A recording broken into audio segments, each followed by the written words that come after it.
Season one into season two, we've seen Zoe's relationship with the musical numbers drastically transform from observing to now taking part in them. With Max's newfound abilities, will we see more of that in Zoe's Extraordinary Christmas? And as an actress, does that change the way that you approach the character? Yeah. So what was really exciting about Max getting the power was that I, as an actress, got to do more singing and dancing, which is really fun for me. I found myself always being so envious of my castmates when, they'd show up to set and do some amazing song and dance and just change the energy in the room. And it just looked so much fun. And I was like, God damn it, I want to do what you're doing. So I was really excited to get to partake. And yeah, it definitely changes my approach because the rest of the cast, they have heart songs. So they play their character and then they have to reveal what their character is really feeling inside, which is really fun exercise, I think, as a performer. And for Zoey, I most of the time, even when I would sing and dance, it would be a dream or it was a glitch episode. And it wasn't like a genuine heart song where I had no idea that other people were listening. So it's basically like having an extremely private moment publicly and in this like super big expressive way. So for me, it was fun because you get to work on a different side of your character than you did in the past. There have been so many great musical numbers throughout the series. If you had to pick your favorite, which would it be and why? It's a very hard question, but I have been asked this before. I mean, American Pie was kind of an incredible moment, just that 6-minute oneer. And, at the end, it was like a relay where you're passing the baton to each other and you can't drop it, you can't screw up because then it messes up the whole line of events. And it was just a beautiful way to end season one. I really loved that number. The show is based off Austin Winsberg's own experience with his father. And you've said in previous interviews that you've shaped a lot of who this character is based on the conversations that you've had with him.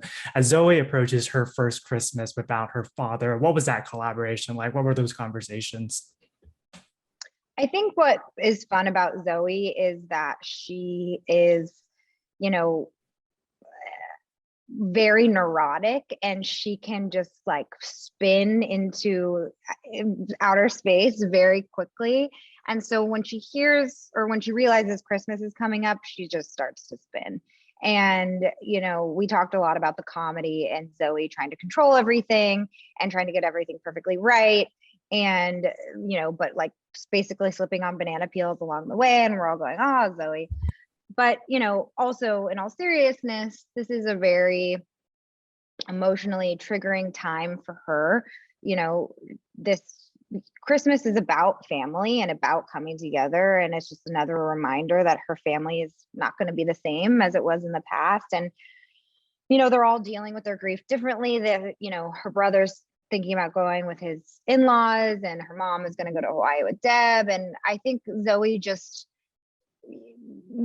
keeps making the mistake that she wants things to be exactly like they are in her head and in her fantasy, and then powers just keep teaching her over and over again like that's not the key to happiness. It's also like not how life works, and sometimes you just have to like listen to the music, go with the flow. And she realizes that. And at the end, there's this really cute moment with Max, spoiler alert, but she basically says, maybe the whole reason I got this power was so that I, could look up from my computer screen and realize like what an amazing friend and partner you are.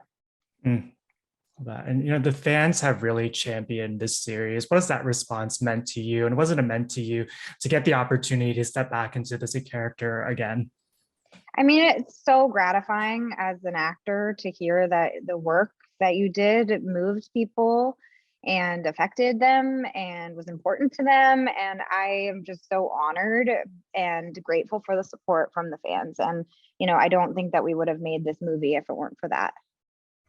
And the series has tackled so many timely and relevant themes. Was there one in particular in either the first two seasons or the movie that hit home for you?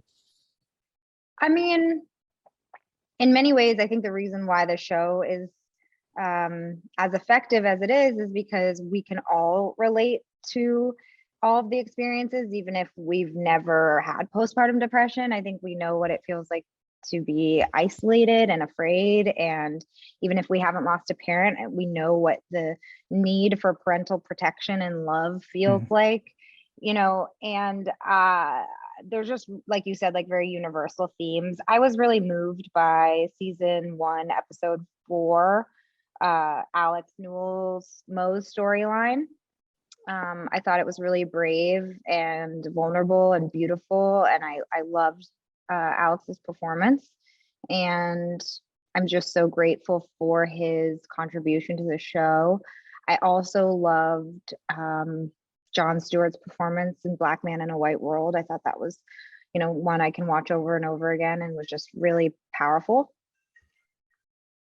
And Austin has recently shared in other interviews that this might not be the end for Zoey's Extraordinary Playlist, and he has ideas for future movies and episodes. If we're lucky enough to get more, is there an aspect of Zoey and her storyline that you want to dive deeper into? I don't know. There's certain relationships that I feel like we haven't explored. Like, I don't think that Zoey and her mom have really like done that much together, and I would love to see, a storyline with them too. And then final question for you, with this being a holiday special, what are some of the traditions you're looking forward to celebrating with your own friends and family? I mean, there's nothing I love more in the world than eating. So like just sitting at a table and gorging sounds disgusting, but like, drinking wine and eating and like going to bed early, like that is what I'm looking forward to.